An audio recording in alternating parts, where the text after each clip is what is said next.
গ্রাম কাচিয়ানাংলা, মৌজা কাচিয়ানাংলা, বাবা নাম কৃষ্ণদাস মন্ডল। এই সম্পত্তি কার? এই সম্পত্তিটা হচ্ছে আমাদের। এটা নিয়ে কি হয়েছে এখন? এটা নিয়ে আমাদের আশরাফ আলী আমাদের জ্ঞানজাম গুতাগুতি করে লুটপাট করে নেবে, হুমকি দেখায়।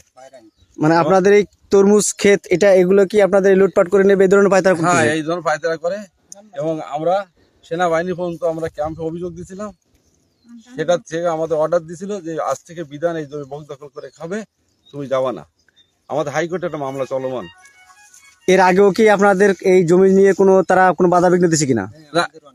আমাদের অনেক ক্ষতি করেছে, কিন্তু এই কি কি ক্ষতি করেছে? আমার ধান লুটপাট করে নিয়ে গেছে কয়দিন আগে? এই পৌষ মাসে। আর এখন আমার এই যে আপনারা দেখতে এই যে তরমুজ, এই তরমুজগুলো সে লুটপাট করে দিয়ে পায়তারা করতেছে।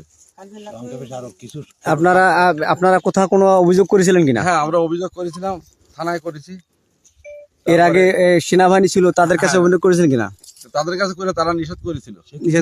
হ্যাঁ, সে কিচ্ছু মানে না। আমি এমনকি বলি যে আমাদের যে ইউনিয়নের চেয়ারম্যান আছে ওনার কাছে না, ওনাকে মানে না।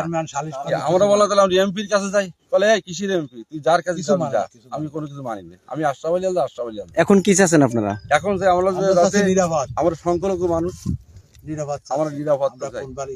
আমরা যাতে নিরাপদে আপনার ফসলগুলো কেটে উঠাতে পারেন, এটাই তো আমাদের আশা। আচ্ছা, আপনারা কি এমপি মহোদয়ের কাছে এই বিষয়ে কারণ করে জানাইছেন? আমরা এখনো জানাই পারিনি, আমরা জানাবো বলে আশাবাদী। আমরা চাই তা ওনার কাছে আমাদের সুষ্ঠু একটা মীমাংসা যাতে আমরা পাই, এইটা আমরা চাই। আচ্ছা, আপনার এই জমিতে যখন